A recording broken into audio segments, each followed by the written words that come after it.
नमस्कार, स्वागत है आपका फिर से हर घर पाठशाला और जियो टीवी की इस नई वीडियो में। हम नागरिक शास्त्र या सामाजिक व राजनीतिक जीवन कक्षा 7 की जो पुस्तक है उसका 6ठा अध्याय संचार माध्यमों को समझना पढ़ रहे थे। तो उसमें हमने अभी तक जाना कि संचार माध्यम क्या होते हैं, माध्यम मीडिया किसे कहा जाता है, संचार माध्यमों में तकनीक क्या होती है और उस पर किस तरह से बहुत सारा धन भी खर्च होता है, सेंसरशिप क्या होती है, सेंसरशिप जो सरकार है वो सेंसरशिप क्यों लगाती है, और सेंसरशिप के बाद हमने जाना कि जो संचार माध्यम है वो एक तरह से निष्पक्ष नहीं है। उन पे बहुत बड़े बड़े सामाजिक प्रतिष्ठान जो हैं, व्यापारिक प्रतिष्ठान जो हैं, उनका जो नियंत्रण है, क्योंकि वो उन पर बहुत सारा धन खर्च करते हैं और एजेंडा भी वही तय करते हैं। तो अब हम इस वीडियो में अंतिम भाग जानने जा रहे हैं इस संचार माध्यमों को समझने की जो पूरा अध्याय है इसका। इससे पहले हम लर्निंग आउटकम जानेंगे। तो लर्निंग आउटकम वही रहेगा SST 731, संचार माध्यमों की कार्यविधि को समझना, विशेषकर जो समाचार पत्रक है उनको, क्योंकि समाचार पत्रक भी एक संचार माध्यम ही है। तो अब हम जानते हैं कि अभी हाल ही में संचार माध्यमों ने कोला पेयों में कीटनाशकों का स्तर खतरे की स्तर तक बड़े होने की ओर हमारा ध्यान आकर्षित किया है।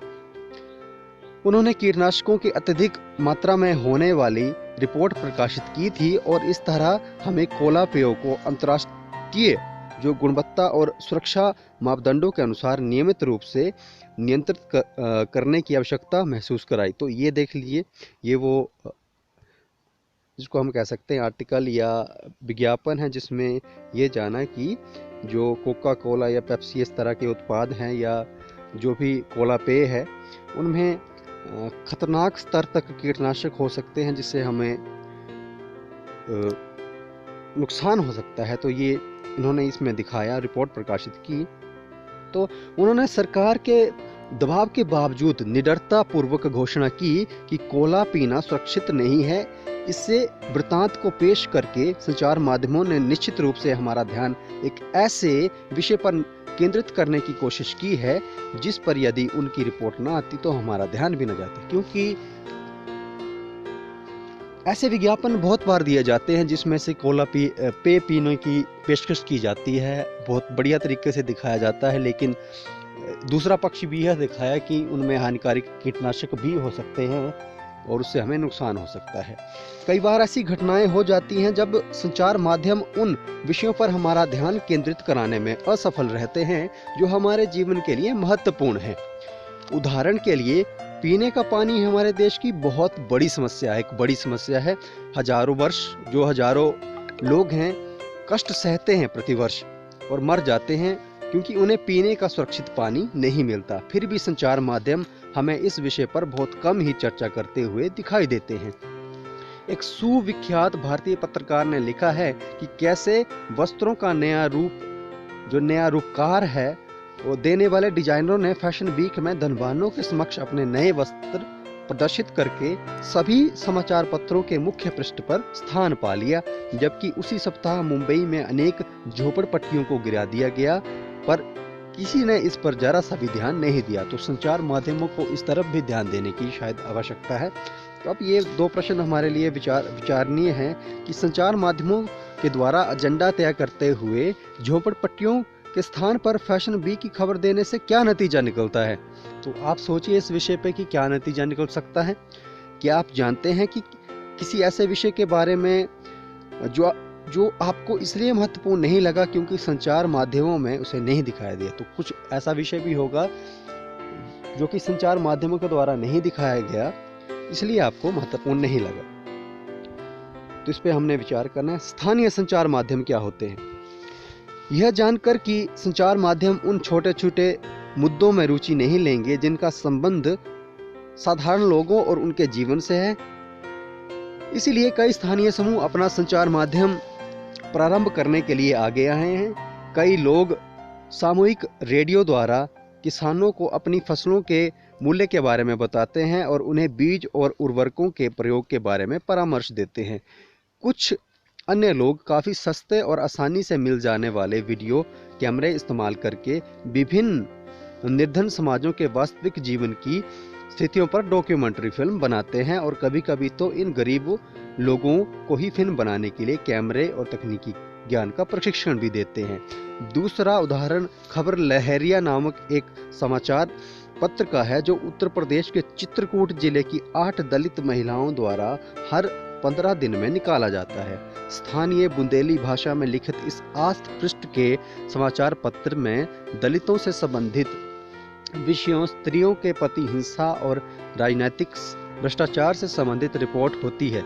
इस समाचार पत्र के पाठक हैं किसान, दुकानदार, पंचायत के सदस्य, स्कूल के शिक्षक और वे महिलाएं जिन्होंने अभी हाल में पढ़ना लिखना सीखा है। तो अगर कोई समाचार पत्र उन मुद्दों की ओर ध्यान नहीं दे जो बहुत महत्वपूर्ण है, लेकिन बड़े समाचार पत्रों द्वारा नहीं उठाए जाते हैं या संचार माध्यमों के द्वारा नहीं उठाए जाते हैं, तो स्थानीय संचार माध्यम भी बना लिए जाते हैं। तो उसमें से ये खबर लहरिया और डॉक्यूमेंट्री फिल्म के बारे में बताया गया। अब प्रजातंत्र के नागरिक के रूप में हमारे जीवन में संचार माध्यमों की जो बहुत भूमिका है, क्योंकि संचार माध्यमों के द्वारा ही हम सरकार के कामों से संबंधित विषयों के बारे में सुनते हैं। संचार माध्यम निश्चित करते हैं कि किन विषयों पर ध्यान केंद्रित किया जाना चाहिए और इस तरह वो एजेंडा निश्चित कर देते हैं। यदि कभी सरकार चाहे तो संचार माध्यमों को किसी घटना की खबर छापने से रोक सकती है। इसे सेंसरशिप कहा जाता है, जिसके बारे में हमने पहले पढ़ा। आजकल संचार माध्यम और व्यापार का घनिष्ठ संबंध होने से प्राय संतुलित रिपोर्ट का प्रकाश में आना कठिन है। इसे घटना में रखते हुए हमारे लिए यह सजगता महत्वपूर्ण है कि समाचार से पर्याप्त तथ्यात्मक जानकारी विपर्यायपूर्ण नहीं होती और एक पक्षीय हो सकती है। अतः हमें समाचार के विश्लेषण के लिए निम्नलिखित प्रश्न पूछने चाहिए। इस रिपोर्ट से मुझे कौन सी जानकारी मिल रही है, कौन सी आवश्यक जानकारी नहीं दी जा रही है, यह लेख किसके दृष्टिकोण से लिखा गया है और किसका दृष्टिकोण छोड़ दिया गया है। तो काफी महत्वपूर्ण चीजें कि कौन सी जानकारी मुझे मिल रही है, कौन सी जानकारी नहीं दी जा रही है, ये लेख किसके दृष्टिकोण से लिखा गया है और किसका दृष्टिकोण छोड़ दिया गया है और क्यों छोड़ दिया गया है। तो ये कोई भी अगर हम चीज पढ़ें तो उसमें हमें ये प्रश्न जरूर पूछने चाहिए। अब हम सामाजिक विज्ञापनों के बारे में जानेंगे। सरकार व निजी संस्थाएं ऐसे विज्ञापन भी बनाती हैं जिनसे समाज में एक बड़े संदेश का प्रसारण हो सके। ये सामाजिक विज्ञापन कहलाते हैं। यहाँ असुरक्षित रेलवे क्रॉसिंग को पार करने से संबंधित सामाजिक जो विज्ञापन है वो प्रस्तुत है। ये देखिए, ये वाला उत्तर रेलवे की तरफ से कुछ लोग फाटक पास कर रहे हैं। अपने वाहन की गति, वाहन को ठहरिए, दोनों ओर गौर से देखिए और ध्यान से सुनिए। इस तरह के विज्ञापन ये सामाजिक विज्ञापन कहलाते हैं। तो ये यहाँ पे इस पाठ का अंत हो चुका है। तो हमने इस पाठ में क्या जाना? तो हमने इस पाठ में प्रमुखता से संचार माध्यमों के बारे में जाना कि संचार माध्यम आखिरकार होते क्या हैं और सामाजिक विज्ञापन क्या होते हैं। उसके बाद स्थानीय संचार माध्यमों के बारे में हमने जानकारी ली, उसके बारे में ये भी जाना। उसके बाद ये जाना कि संचार माध्यम किस तरह से मसौदा तय करते हैं। उसके पहले हमने ये जाना कि टीवी हमारे साथ क्या करता है और हमें टीवी के साथ क्या करना चाहिए, हाँ टीवी के साथ हम क्या कर सकते हैं। उससे पहले हमने कुछ खबरों के बारे में जाना, संचार माध्यम और लोकतंत्र के बारे में जाना। उससे पहले हमने संचार माध्यम और धन के बारे में जाना। उससे पहले हमने संचार माध्यम और तकनीक के बारे में जाना कि संचार माध्यम और तकनीक का क्या संबंध है।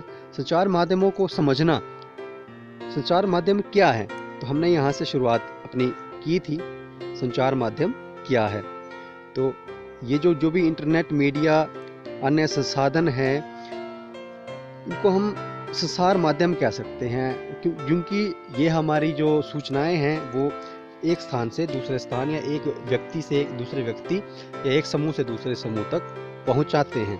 तो इस वीडियो में इतना ही। यहाँ पे ये पाठ खत्म होता है। मिलते हैं अगली बार अगली पाठ में। तब तक के लिए जय हिंद, जय भारत।